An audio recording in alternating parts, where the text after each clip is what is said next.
ọkọ̀ ìlú mi ò ní àwọn náà ní baálẹ̀ Jelil Yunusa Ọdúnjọ baálẹ̀ Olúwo Ọdúnjọ Akíọlẹ̀ village Ibara Kingdom Òkè-Àtà under Abẹ́òkúta North local government.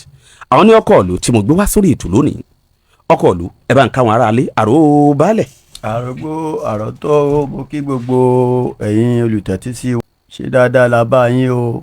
àwọn náà ń dá yín lóhùn ni. adúpẹ́ lọ́dọ̀ Ọlọ́run ilé wa ò ní bàjẹ́ ọ̀nà wa ò ní bàjẹ́ àṣẹ ọkọ̀ ìlú ìlú ilé tó arójú aráyè. àṣẹ ọkọ̀ ìlú àṣẹ ọkọ̀ ìlú.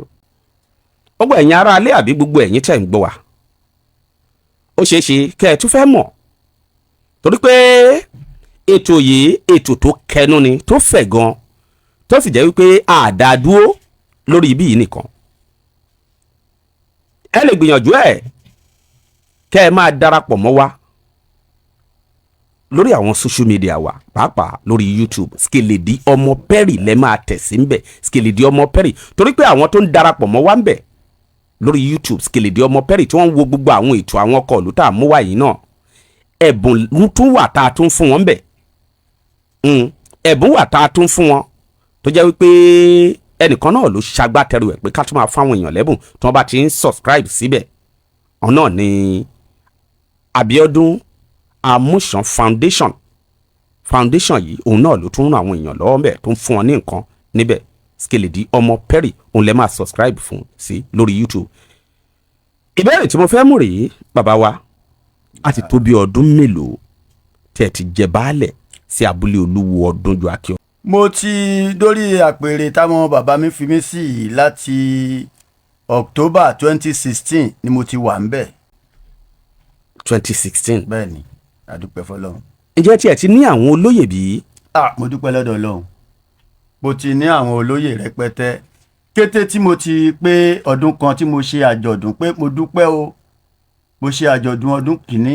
ìyẹn jẹ́ 2017 torí 2016 lẹ́lẹ̀ dé ipò gẹ́gẹ́ bíi baálẹ̀ ní abúlé Olúwo Ọdúnjọ Akíọlẹ̀. láti ọ̀dí 25 mo dẹ̀ ti Ọlọ́run yan àwọn olóyè tèmi fún mi tí wọn ò ní mi lára tí wọ́n jẹ́ ẹ̀jẹ̀ mi torí tí ẹ̀jẹ̀ ò bá papọ̀ ìbáṣepọ̀ ò lè dán mọ́rán.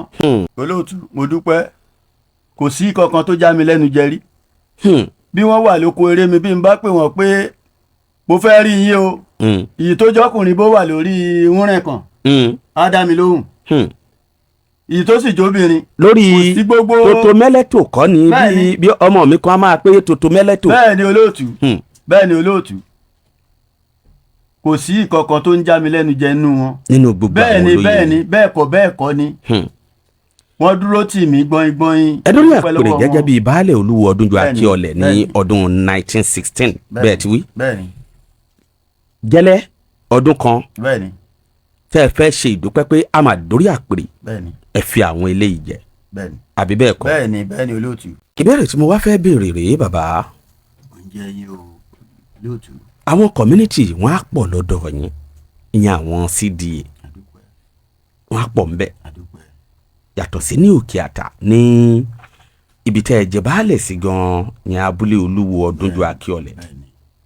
báwo ni ìbáṣepọ̀ yín pẹ̀lú àwọn community ọ̀hún pàápàá jùlọ àwọn alága wọn báwo ni ìbáṣepọ̀ yín. ẹ ṣe olóòtú àti alága kìnní tó kọ́kọ́ jẹ èyí tí í ṣe Tóyè Amẹ́kùn ìbáṣepọ̀ ó wà láàrin wa lẹ́yìn tí òun lo ọdún mẹ́rin tiẹ̀ tán òun ni Ọbánlé Owó òun náà tún jẹ alága àjọ ní ìbájọṣepọ̀ ni kódà wọn ò fi mí lẹ̀ nígbà kan kò sí ohun tó ń fẹ́ ṣe tó ń fi mí sẹ́yìn Ọbánlé Owó ṣe tiẹ̀ lẹ́yìn tó ń kú òun bẹ̀ tán òun ni Ọmọlákésìn ìyẹn tiẹ̀ wá fọ́tútù ara iṣẹ́ takuntakun tó ń ṣe nínú ìlú Òkè-Àtà nínú ìlú Olúwo Akíọlẹ̀ lọ́wọ́ dídí àsìkò tí mò ń bá yín sọ̀rọ̀ yìí ó ṣe akọ́ṣẹ́ bẹ́ẹ̀ bá dé ìlú Òkè-Àtà ní sí láti iléèwé láti títì àbáwọlé báyìí ó ṣe iná ìmọ́lẹ̀ lọ́wọ́ àárín ìletò ni. tó túmọ̀ sí pé gbogbo ọ̀nà tó yà sọ́tún yà sósì gbogbo ẹ̀ ló fi ìmọ́lẹ̀ sí. tó túmọ̀ sí pé mo dúpẹ́ lọ́wọ́ wọn.